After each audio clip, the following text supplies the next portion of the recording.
as you mentioned, the banking sector, and it appears that the banking sector has undergone quite a bit of growth in the past few years.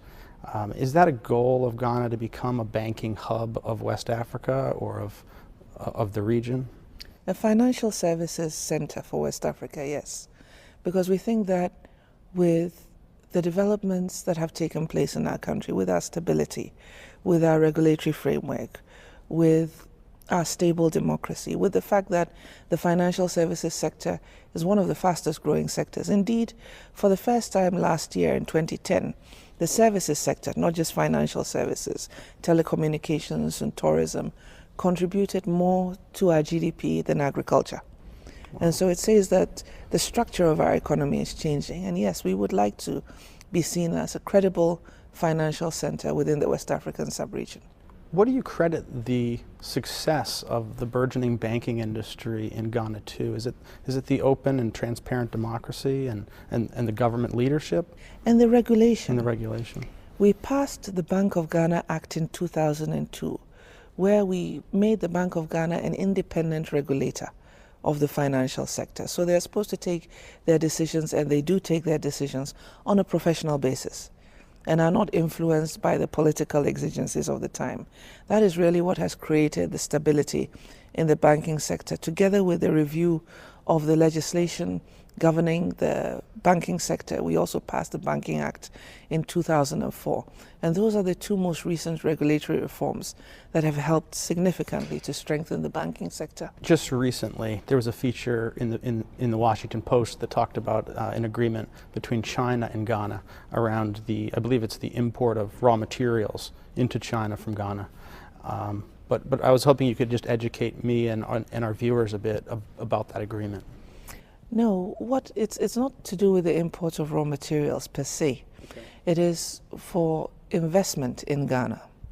Now, the president visited China on an official visit last year to celebrate 50 years of diplomatic relations between our two countries.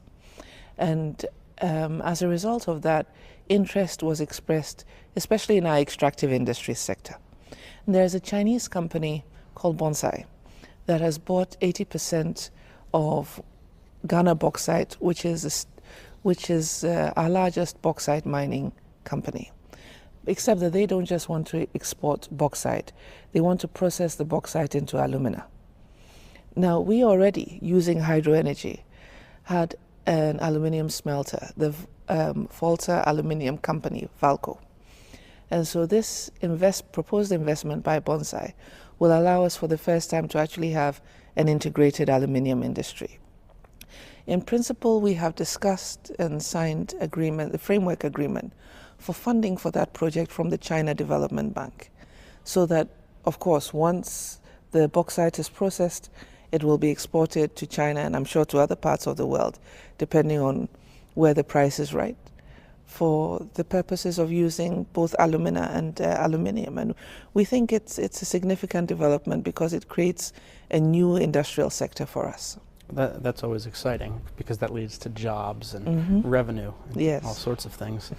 The cotton sector appears to also be a focus of the Ghanaian economy. I'm just wondering if you could tell me a little bit about how that's evolved since in the past 10 years. It seems to me that it's getting more and more developed, more and more sophisticated. And I'm just also wondering if the African Growth and Opportunity Act has any role in that growth. The cotton sector in Ghana actually collapsed probably from the period 2004 to about 2008.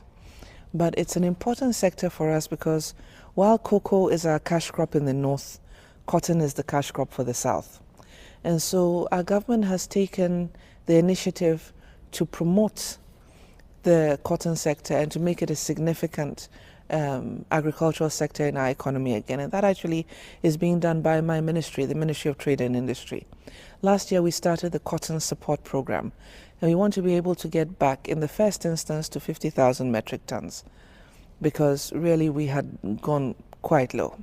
And to put in place both a regulatory framework that encourages investment into that sector and also to give incentives for the smallholder farmers to cultivate the cotton again, and to put in place a mechanism for purchasing that is transparent, that is competitive, that gives them as close to the international market price as possible, so that there's an incentive for them to grow cotton again.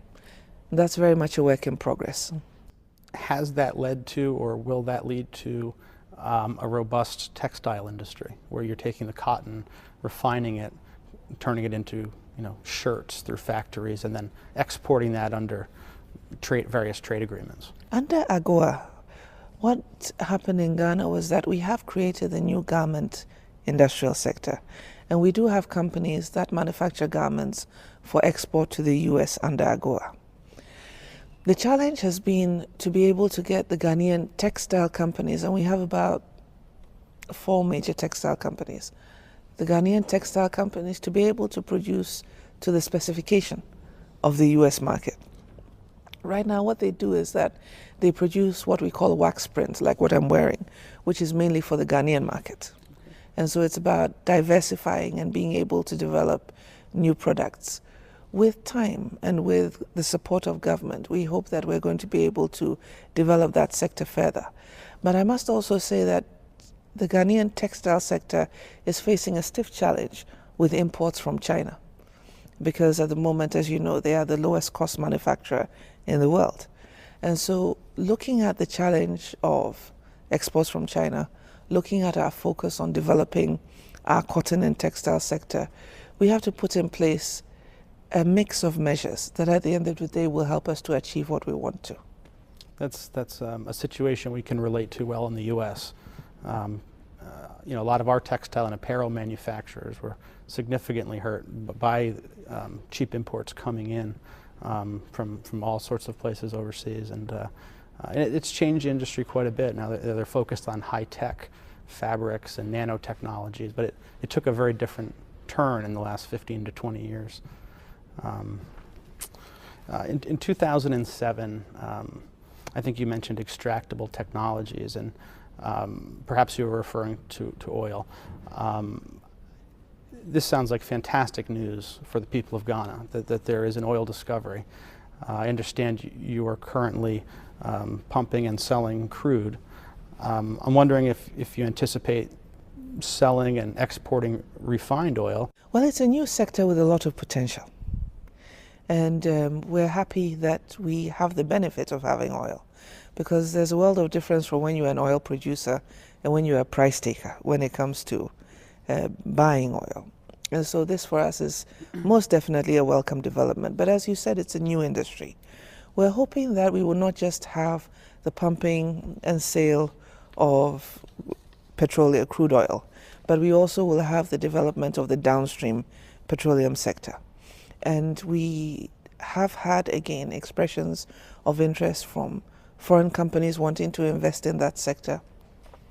We are encouraging those kinds of investments because, once again, it opens up a whole new sector for our economy for us. It certainly generates significant amount of revenues and creates jobs. And for our young people, and our population is relatively young, the most important thing that we as a government need to do is to make sure that we can either promote the investment or make the investments ourselves that create new sectors and create more jobs. It does seem, though, you are, as a country, blessed in terms of the resources available. I mean, you have a robust agricultural industry. Gold is, I think, your top export, one of your top exports. Cocoa. Cocoa is our top export, followed by gold. Gold. Now oil, banking, hydropower, electric. It sounds like there's a lot there. Information technology? Information technology. About 3 weeks ago, Nestle decided to set up Nestle Business Services Africa, which does its business process outsourcing for all of its African subsidiaries with the exception of South Africa in Ghana.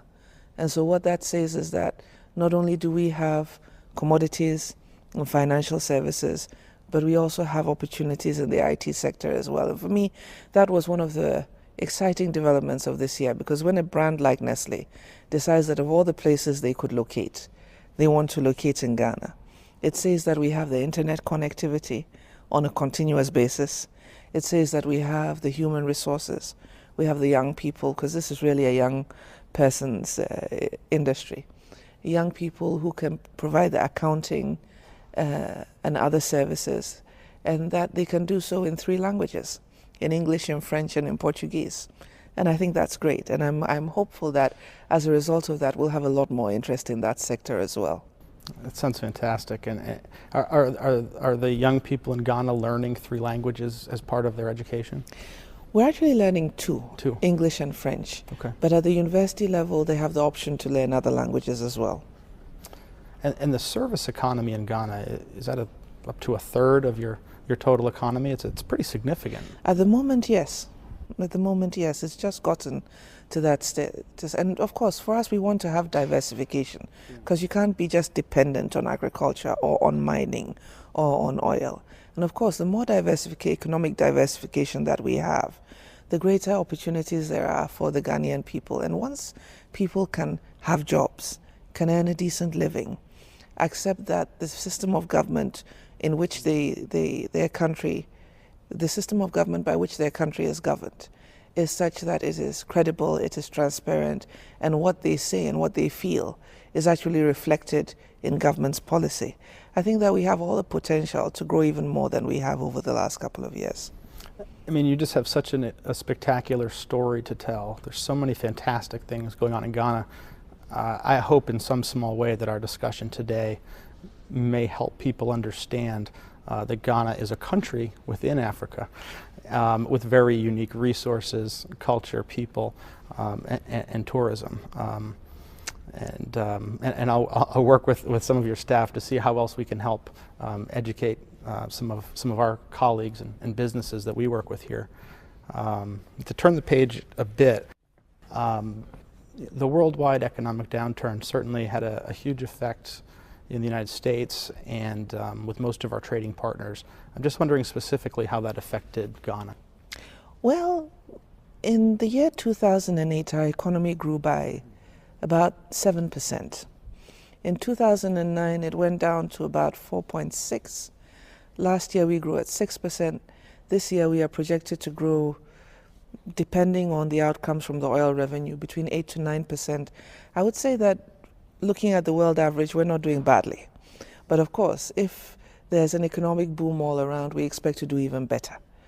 And so, as far as we're concerned, the worst impact was in 2009, but we think that we're getting beyond that now. Do you see a free trade agreement between the United States and Ghana in the near future? Well, a free trade agreement between the United States and Ghana would be nice, but I hope it will be deferred for a few years, because we don't yet have significant of an industrial base to be able to compete. And that would essentially put us in a position where the balance of trade, which currently is already in favor of the United States anyway, would only be exacerbated further. It's my job to make sure that we get more industrial production, more value addition, and we have something to offer the U.S. market in a significant way, so that a free trade agreement is beneficial to both parties. You want to have enough industrial production to be able to export quantities of product into the U.S. At the same time, you'll be receiving increased imports, duty quota free, and that kind of. From the U.S., most of our imports from the U.S. are capital goods, because those are not things that we manufacture ourselves. And our exports to the U.S. are agricultural commodities with some minerals. And so what I would like to see is, instead of exporting agricultural commodities, which really put you in a situation where you are a price taker, to have some more value addition to those agricultural commodities, and to have some more value addition to our minerals, so that we export things that are of more value to the U.S. market while we continue to import your capital goods, because we do think that the technology that comes out of the United States is very good. And so we will continue, I'm sure, to go down that path.